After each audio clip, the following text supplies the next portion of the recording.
A young woman stood beside one strip of unplowed grass while three old farmers laughed and pointed. By the next morning, that same strip would make every confident man question what he had missed. Why do people mock what they do not understand? By mid-morning, every field around the Voss place had the same dark, turned-over look, except for the one Maren had left untouched. She stood at the edge of it with one boot on the first ridge of fresh soil and one boot in the grass, work gloves tucked into the back pocket of her jeans. Behind her, the wheat ground rolled out in long brown rows, newly opened and waiting. In front of her, cutting across the slope like a stubborn green scar, lay the strip she had refused to plow. It was not pretty. It was rough native grass, dry at the tips and thick at the roots, with last season's stems tangled low against the dirt. To anyone passing on the county road, it looked like neglect. To a farmer in planting season, it looked worse than neglect. It looked like waste. Lyle Brennan was the first one to laugh. He stood near the fence line with two other older men, his cap pushed high on his forehead, his hands hanging loose over the top wire as if he had come to watch a show.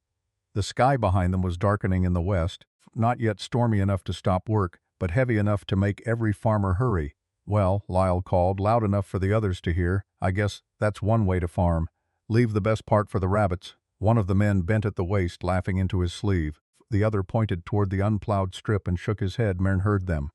She did not turn. She had learned, during the years she drove the school bus, that not every voice needed an answer. Children shouted when they were scared, tired, or trying to prove they were bigger than they felt. Grown men were not always different.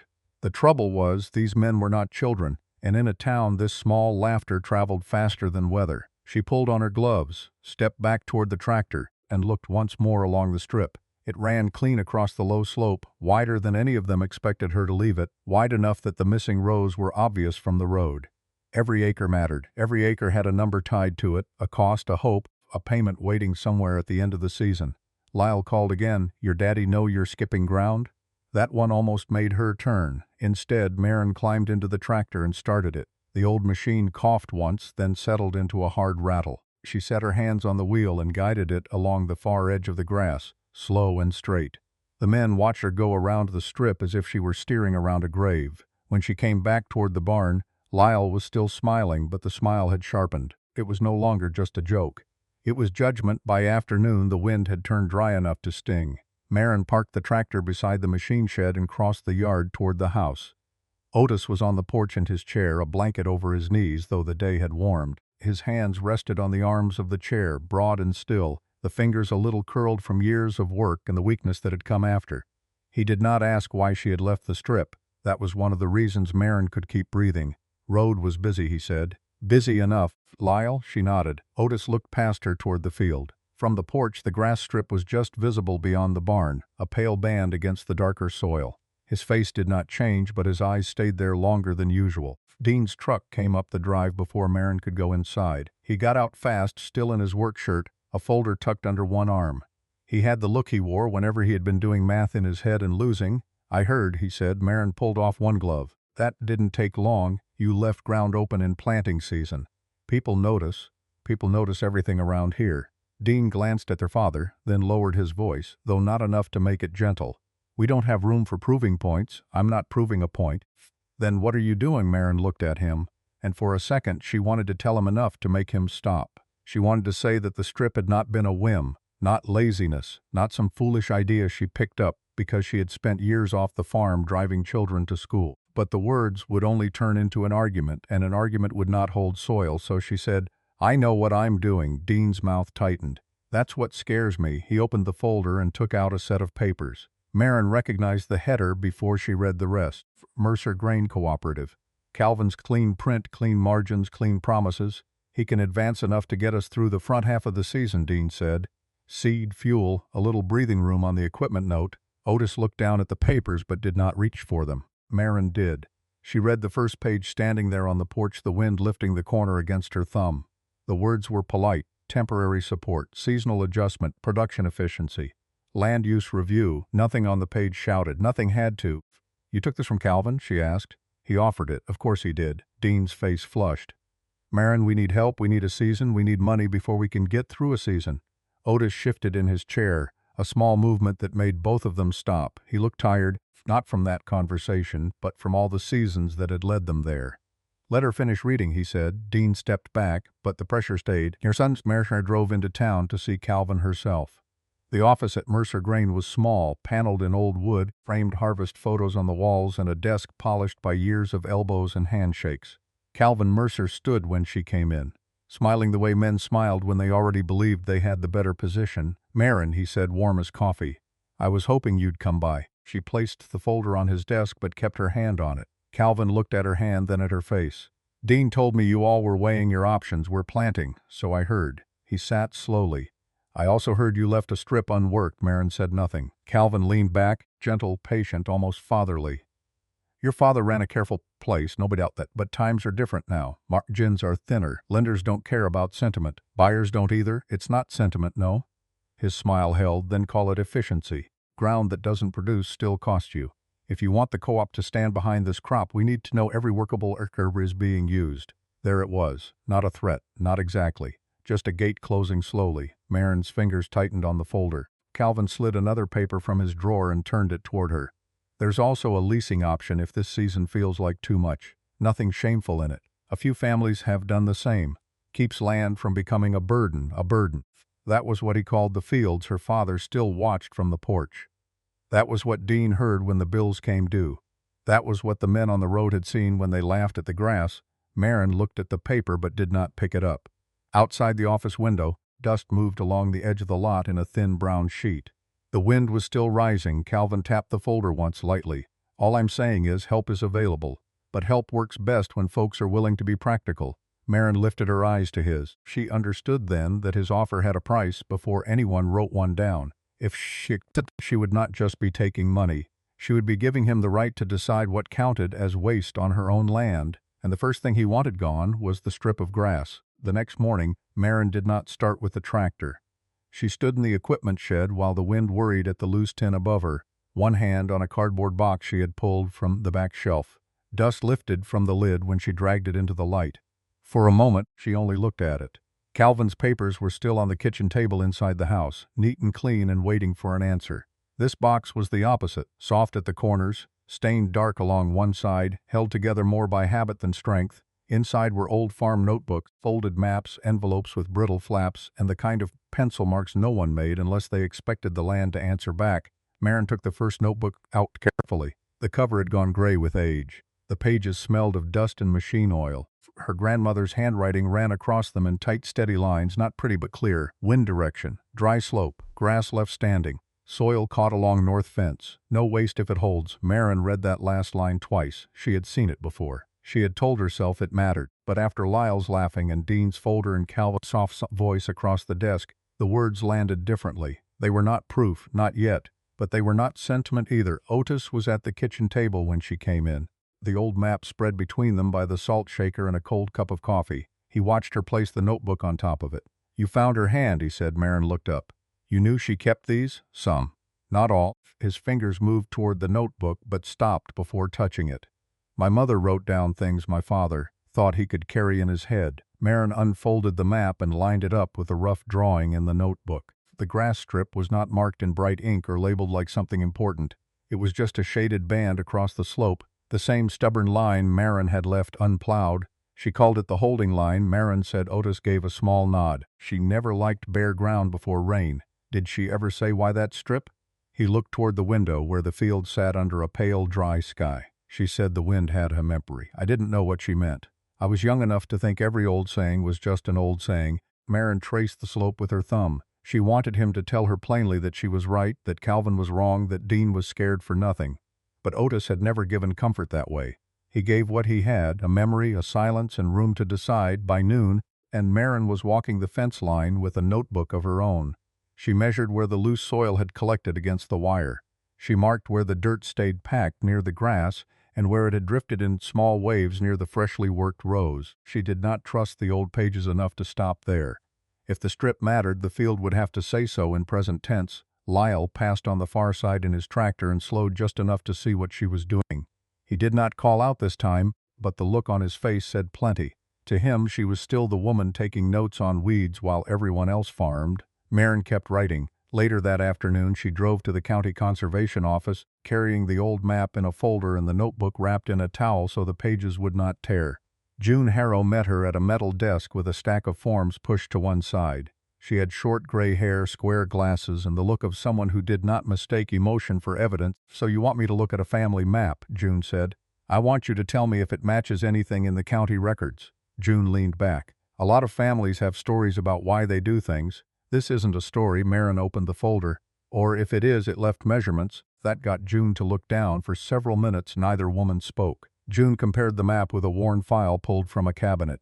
She held one page close, then flattened it beside Maren's. Her finger moved from the upper slope to the grass line, then across the lower ground. She said. It was not praise, it was not even agreement. But it was the first sound all day that did not feel like a door closing. "What?" Maren asked. June took a ruler from her drawer. "This strip lines up with an old windbreak recommendation. Not trees, grass. Native stand, left rough. The kind of thing folks quit keeping when they started wanting every pass clean. My grandmother wrote that it caught soil. It can." June glanced at her over the frames of her glasses. "Doesn't mean it will save a crop. I'm not asking it to save everything." "Good." June slid the map back. "Then you might be worth helping." That night, Maren worked at the kitchen table until the light over the sink hummed. The old notebook stayed open beside her own. Otis sat across from her, quiet, wrapped in his blanket, turning one page at a time whenever she asked. Outside, the wind pressed against the windows, then let go, then pressed again. She did not feel certain. Certainty was too expensive. But the shape of something was beginning to show itself.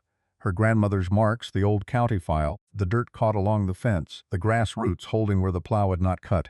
Before dawn, the wind rose hard. By mid-morning, it came across the open ground in long, dry pushes. Loose soil lifted from the fresh-plowed fields and ran low over the rows like smoke. Maren stood near the strip, with her jacket zipped to her throat, one hand holding her cap down, the other gripping her notebook. The grass bent. It did not break. Dust struck it and fell into the tangled stems.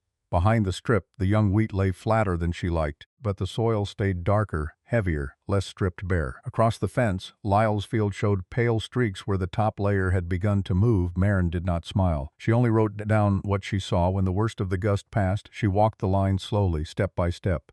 The grass had caught the black dust in its roots and held it there like a warning. It was not enough to win a season. It was not enough to answer Calvin. But it was the first proof the land had given her. And as she looked from the strip to the road that led back toward the co-op, Maren understood that if this narrow band of grass was right, then someone had a reason to want it called waste. By daylight, the line between Maren's field and Lyle's was impossible to ignore. The wind had laid its evidence low across the ground. On Maren's side, the grass strip was packed with black dust caught deep in the stems, and the wheat behind it still held in dark, uneven rows. Across the fence, Lyle's ground showed pale scars where the top layer had lifted and run. The difference was not clean enough to make anyone cheer. It was not dramatic enough to end an argument, but it was plain enough that Lyle stood beside his tractor for a long time without starting it. Maren walked the edge of the strip with her notebook under one arm. She stopped every few yards, bent down and marked what she saw: the dirt in the grass, the exposed streaks beyond the fence, the darker soil behind the line she had kept. Lyle watched her from his side. Finally, he said, "You writing down my bad luck now?" Maren looked up. His voice still had its old roughness, but the laugh was gone. "I'm writing down what moved," she said. He spat into the dust and looked over his field. Plenty moved. She did not answer that. She only took one more note, then turned toward the truck. Lyle called after her before she reached it. "That grass of yours," he said. "It really held that much?" Maren paused. "I don't know yet," she said. "That's what I'm trying to find out." At the county office, June Harrow was already waiting with 2 file boxes on the table and a pair of reading glasses low on her nose. She did not ask if Maren was all right. She did not waste time on comfort. "Sit down," June said. I pulled the old conservation file. Maren set her notebook beside the boxes. June opened the first folder and turned it so Maren could see the faded diagrams. The maps were plain, almost ugly, all lines and shaded bands, but Maren recognized the shape of the slope immediately. There was the bend near the fence. There was the low place that always held dust. And there, crossing it all, was a marked strip, almost exactly where her grandmother had drawn it. June tapped the paper with one finger. "Recommended grass barrier. Native stand, left rough. It says removal would increase surface loss in high wind." Maren read the sentence once, then again. "Who saw this?" she asked. June reached into the second box and pulled out a thin stack of copies. Enough people. Pages were not a confession. They were not neat proof tied with a ribbon. They were small pieces, each one almost harmless by itself. A notice from years back recommending that the old grass lines be kept.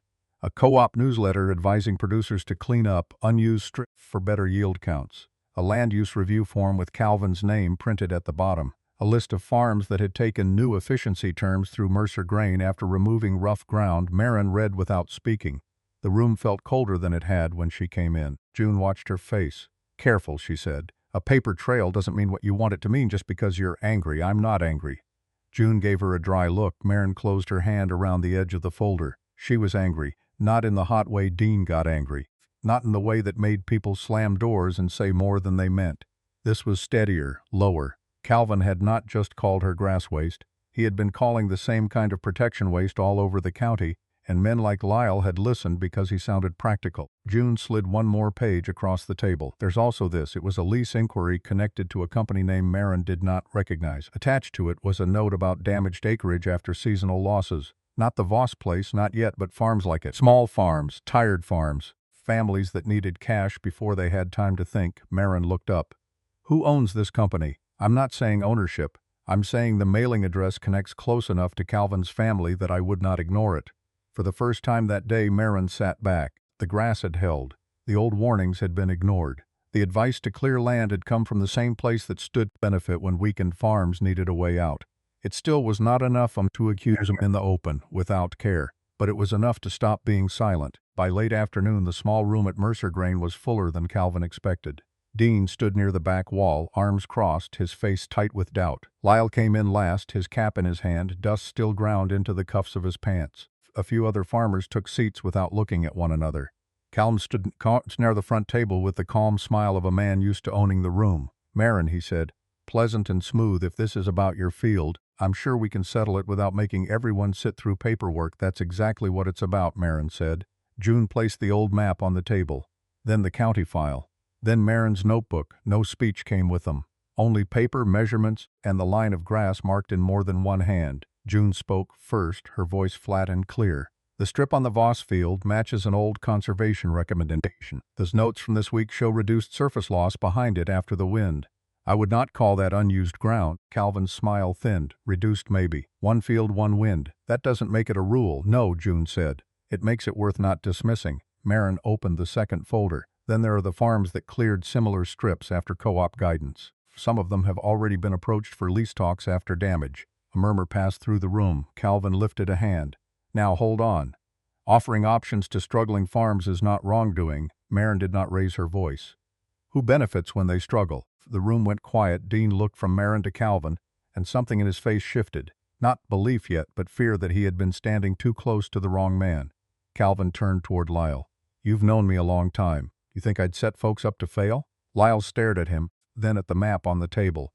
The old farmer's jaw worked once, as if the words had to break through pride before they could come out. "My lower field lost soil yesterday," he said. "Hers didn't. Not like mine." Calvin's face hardened. Lyle stepped closer to the table and pointed at Maren's notebook.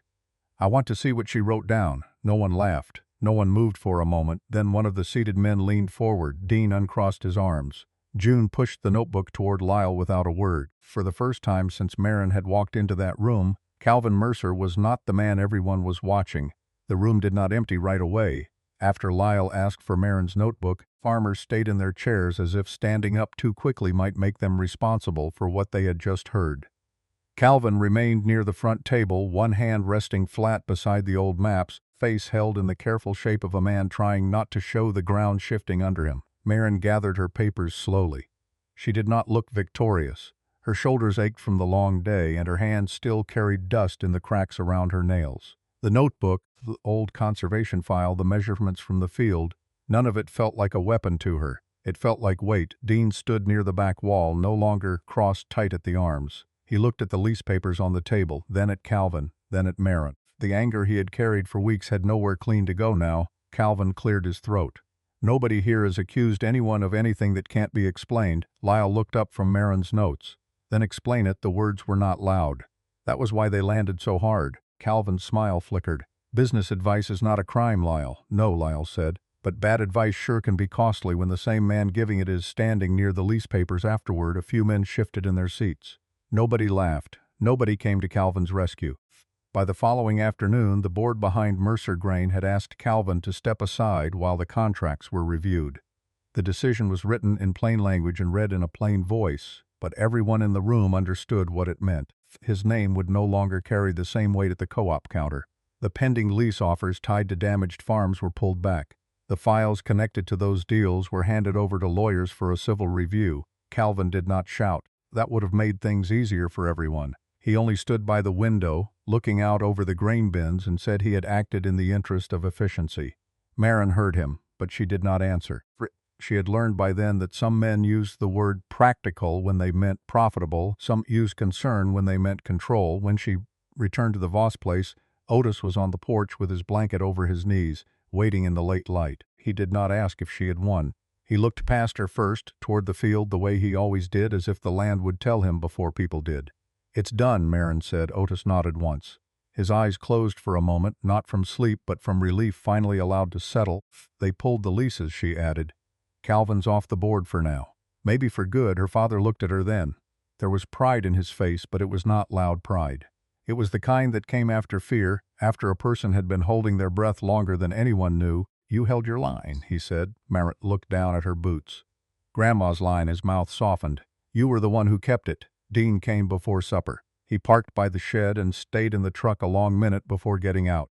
Maren watched him cross the yard with his hands open at his sides, as if he had decided not to carry anything into the house that might become another argument. On the porch, he stopped in front of her. "I almost signed it," he said. Maren did not pretend not to know what he meant. Dean looked toward the barn, then toward the strip beyond it. "I thought I was saving us from losing everything." "I know I didn't listen to you." "No." The simple answer hurt him more than a longer one would have. He nodded, taking it because it was true. "I was scared," he said. Maren's face stayed steady, but something in her eased. Fear did not erase what he had done. It did not make pressure feel like love, but it made him human again, and she had missed her brother more than she had wanted to admit. "We all were," she said. Dean swallowed and looked at their father. "I'm sorry." Otis did not move for a moment. Then he reached out, and Dean stepped close enough for the old man to place one hand over his wrist. Nothing more was said. Nothing more needed to be. Fanned. The weeks that followed did not turn the farm into a miracle. The bills were still there. The tractor still needed coaxing in the mornings. Some of the wheat had taken a beating from the wind and would show it at harvest. But the Voss place stayed theirs, and the grass strip stayed where Maren had left it. Lyle came by again, not with a joke this time, but with a folded map of his own lower field. He stood beside Maren near the fence and pointed to the places where the soil had lifted.